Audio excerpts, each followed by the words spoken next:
Operation തൂഫാന്റെ ഭാഗമായി നടത്തിയ പരിശോധനയിൽ 104 പാക്കറ്റ് നിരോധിത പാൻ മസാലകളുമായി യുവാവിനെ ചെറുപുഴ പോലീസ് അറസ്റ്റ് ചെയ്തു.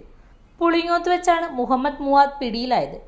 ചെറുപുഴ എസ്ഐ ക്ലിന്റ് മാത്യുവിന്റെ നേതൃത്വത്തിലുള്ള പോലീസ് സംഘമാണ് പ്രതിയെ അറസ്റ്റ് ചെയ്തത്. പരിശോധനയ്ക്കിടെ ഇയാളിൽ നിന്നും 104 പാക്കറ്റ് നിരോധിത പാൻ മസാലകൾ കണ്ടെത്തി.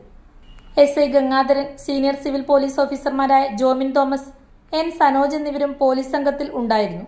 നിരോധിത ലഹരി ഉൽപ്പന്നങ്ങളുടെ വിൽപ്പനയും വിതരണവും തടയുന്നതിനായി ജില്ലയിൽ പോലീസ് പരിശോധനകൾ ശക്തമാക്കിയിട്ടുണ്ടെന്ന് അധികൃതർ അറിയിച്ചു.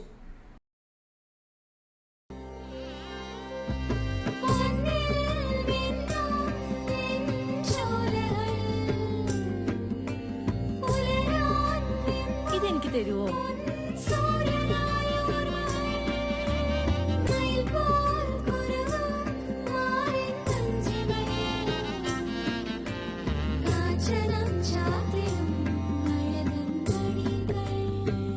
ചില ബന്ധങ്ങൾ പവിത്രമാണ്.